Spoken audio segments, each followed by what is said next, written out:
So, how does a single entrepreneur, starting with basically nothing, build a multi-million-dollar company in a market that's already packed with giants? I know, it sounds pretty much impossible, right? Well, today we're going to break down a playbook that shows exactly how you can do it. It's the question, isn't it? The $10 million question. I mean, all the conventional wisdom tells you that you need a massive budget and some totally revolutionary product. But what if there's a smarter way in? Well, the answer is a three-phase strategy, and it's called the Piggyback Protocol Pivot. It is all about leveraging the market that's already there, not fighting it, to build an incredibly powerful business from the ground up. Okay, so here's our roadmap for today. First, we're going to look at what it means to build the bridge. Then we'll dive into proving the market, followed by the all-important strategic pivot. We'll also break down exactly why the huge companies can't compete with this, and finally, lay out what your path to dominance looks like. All right, let's jump right into phase one, build the bridge. Now, this is your clever, kind of stealthy way into the market, and believe it or not, it all happens in the first 6 months. The entire strategy here, the whole thing, really hinges on solving one massive, universal problem. In pretty much every industry you can think of, there's a handful of big, old legacy systems that are absolutely essential, but they just don't communicate with each other. This fragmentation, that's your golden ticket. I mean, just think about it for a second. In education, schools are constantly juggling Canvas, Blackboard, and Google Classroom. You look at healthcare, and it's this messy mix of Epic, Cerner, and Athena. Accounting firms, they're dealing with QuickBooks, Xero, and NetSuite. All of these are powerful tools, but they live in their own little walled gardens. So here's the big move. Instead of trying to build a brand new system to compete with them, which is, let's be honest, an uphill battle you'll probably lose, you become the indispensable bridge that connects them all. You're not a threat. You're the connector that makes all their existing tools actually work better together.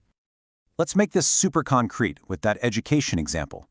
Your platform would read quiz and grade data from Canvas, it would sync up discussion posts from Blackboard, and it would pull in documents from Google Classroom. And then, this is the key, it presents all of that information in one single, unified, easy-to-use dashboard. No more tab-switching madness for the teacher. Now, this approach is just brilliant for a solo founder. Why? Well, because you're just an add-on, the sales process is 100 times easier.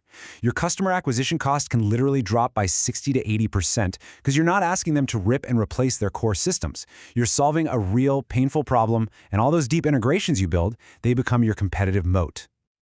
Okay, so you've built the bridge. What's next? That brings us to phase two, prove the market. This is where you spend the next year or so validating your entire idea, using cold, hard data, and building really deep customer relationships. The goal for this phase is super specific and absolutely critical. You need to get to between 60 and 80 paying customers. And look, this isn't just about making some money. It's about hitting a critical mass that gives you the data you need to prove your business model is actually legit. The very first metric you have to prove is your economic advantage. As an add-on, your customer acquisition cost, or CAC, should be a staggering 60 to 80% lower than anyone who's trying to go head-to-head with the big players. That's a huge deal.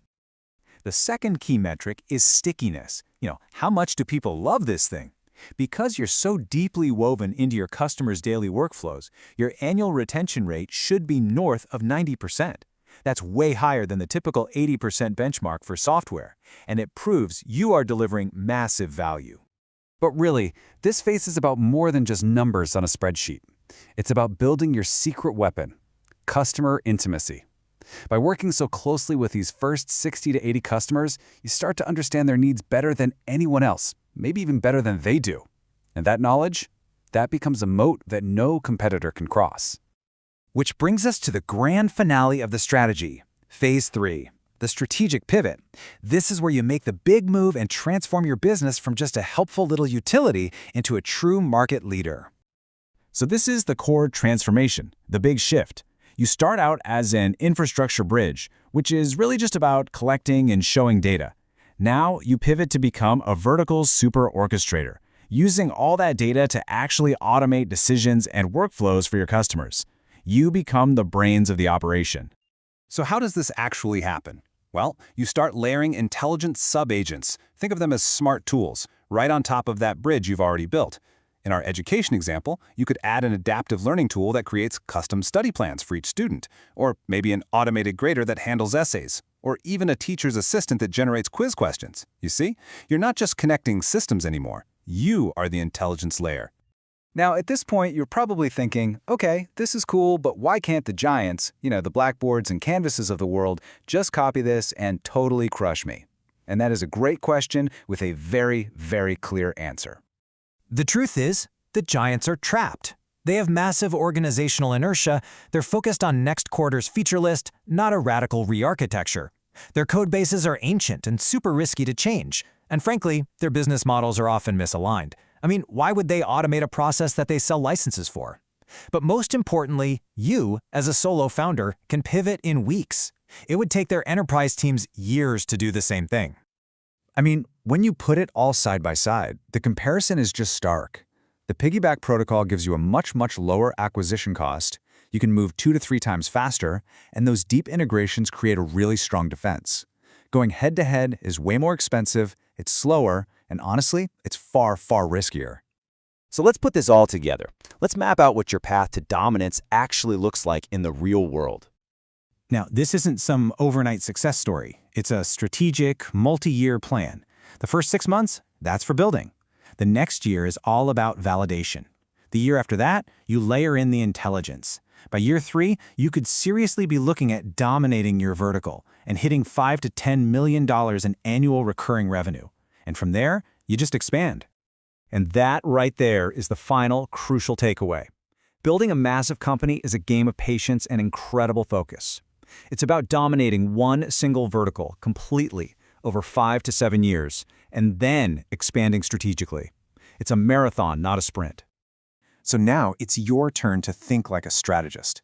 Pick an industry you know really well. Maybe it's construction or legal tech or logistics. Who are the big, clunky, fragmented players? What kind of bridge could you build between them? And most importantly, what would make that bridge defensible? Answering that question is the very first step on your own path to building a $10 million company.